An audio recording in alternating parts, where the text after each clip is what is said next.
O Fernando Diniz colocou um time titular, praticamente o time ideal, com o Dudu e Gabigol no ataque, o Eduardo no meio campo, Fabrício Bruno na defesa.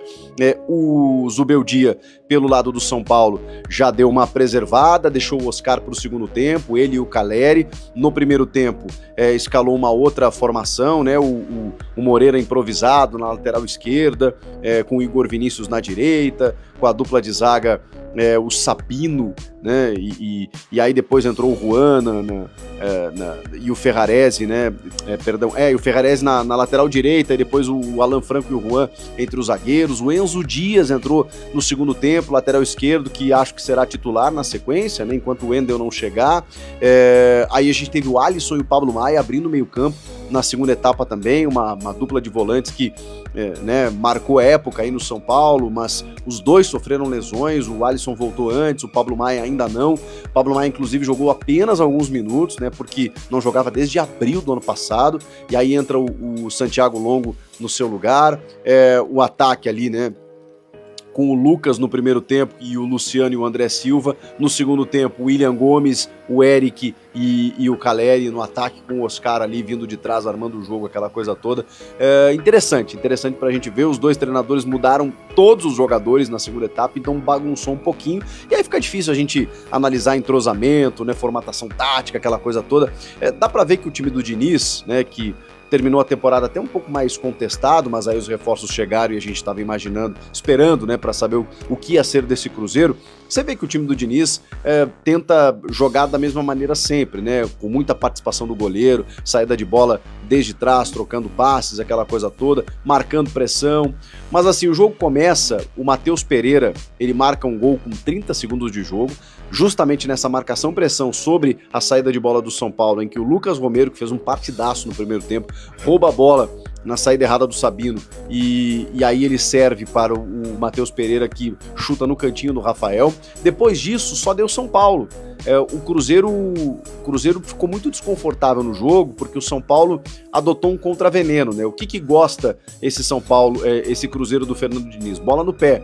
O São Paulo não deixou, praticamente no primeiro tempo, o Cruzeiro jogar. O Cruzeiro teve que apostar em contra-ataques. E não tem um velocista, tanto que o Dudu, que é o jogador mais rápido ali do setor de ataque, muitas vezes veio buscar esse jogo por dentro, atrás do Gabigol. O Gabigol também se deslocou, os dois flutuaram bastante, né? Porque não tinha pontas, o time do Diniz, né? Tinha ali o Lucas Romero e o Matheus Henrique abrindo o meio campo, aí você tinha o Matheus Pereira com o Dudu e o Gabigol no ataque. E eu tô esquecendo de alguém ali no meio. O Christian, volante do Atlético Paranaense, né? O Christian entrou no segundo tempo. O Eduardo começou o primeiro tempo e o Christian no segundo tempo. Então você tinha ali Lucas Romero, Matheus Henrique e Eduardo, com o Matheus Pereira na armação, o Dudu e o Gabigol no ataque. Um time bem interessante. O Marlon na esquerda, na direita o William, né, que é o titular absoluto, e o Fagner jogou o segundo tempo e deu algumas botinadas, né? Aquele cartão de visitas tradicional do Fagner. O Fabrício Bruno na defesa ao lado do João Marcelo e o Cássio. E aí tem, né, depois do São Paulo ocupar mais o campo de ataque, buscar mais a bola, o Lucas, sempre o Lucas, né, participando de praticamente todas as jogadas do setor ofensivo do São Paulo. Luciano ainda um pouco displicente, vejam só, ainda fez o gol de empate, mas o Lucas, o cara mais envolvido ali, né, naquele setor do ataque. O Ferreirinha bastante acionado, mas ainda muito individualista. Primeiro jogo, né, rapaziada, pra soltar a galera. E aí o São Paulo chega no empate, numa jogada, né, de elevação do Ferreirinha, e o Fabrício Bruno faz uma leitura completamente equivocada do lance. O Luciano acredita, acho que estava impedido, né, tá um pouquinho à frente, tá o corpo inclinado, ele dá um leve desvio e o Cássio falha, né, mesmo sendo a queima-roupa, ele não contava com aquele desvio, a bola vem muito fraca, né, e o Cássio acaba tomando o gol, a bola vai morrer no fundo da rede. O empate do São Paulo ali, 1-1, que merecia pelo que estava fazendo ali no primeiro tempo, buscando muito mais o jogo e gerando esse desconforto ao Cruzeiro, que gosta da bola e não conseguiu ter a bola no primeiro tempo.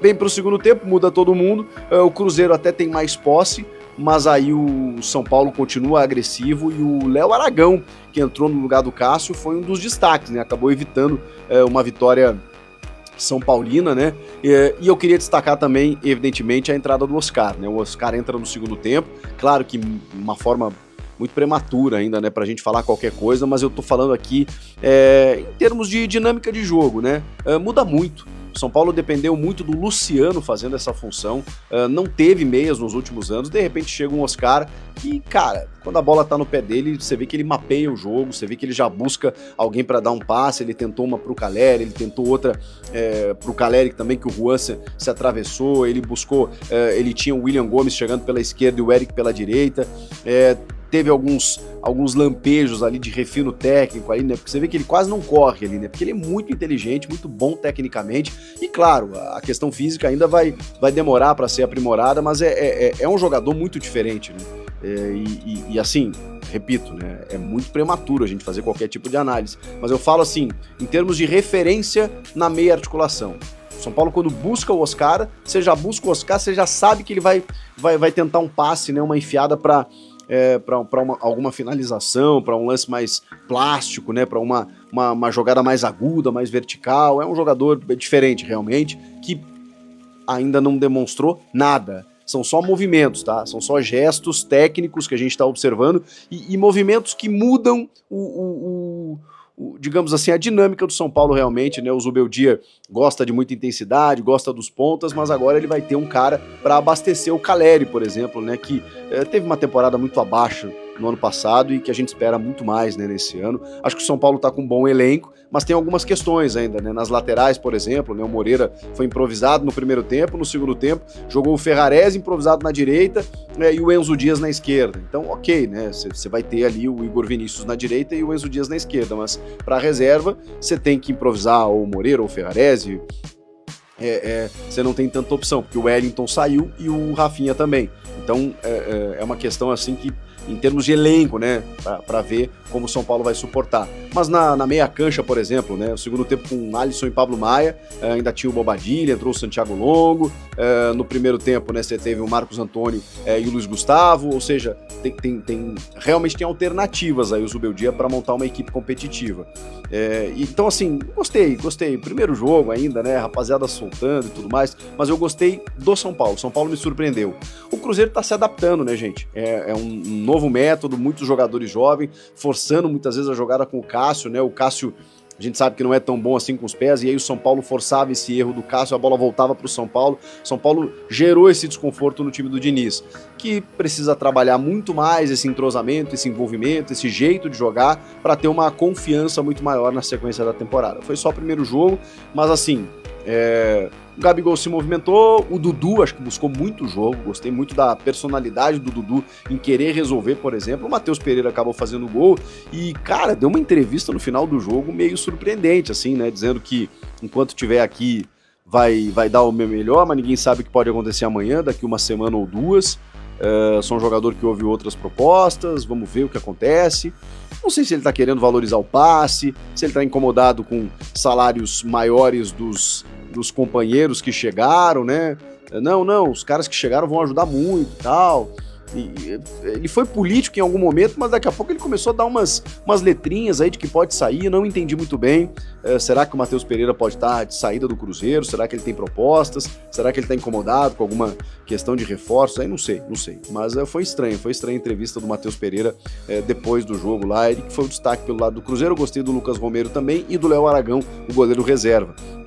No lado do São Paulo, a entrada do Oscar chamou a atenção, porque é um jogador que o São Paulo não tinha nesses últimos anos. O Enzo Dias teve um pouquinho de trabalho ali, o Bolassi, né, que também, o congolês lá do Criciúma, que chegou fazendo uma bagunça lá pelo lado esquerdo. O Enzo Dias teve um pouquinho de trabalho, mas natural, né, acho que ele vai ser titular na sequência. E quem mais do São Paulo que dá pra gente destacar? O Luciano fez o gol, mas não gostei da partida do Luciano, não gostei. Acho que ele é o primeiro a sobrar do time, né, quando a gente colocar um time ideal, né, com Lucas, Caleri e Oscar. O Lucas, sempre o Lucas, né? E a questão das laterais aí que precisa ser revista, aí, precisa, pelo menos entendida, né? Será que é só isso que... É com esses laterais que o São Paulo vai em busca da temporada ou não tem que contratar um pouco mais?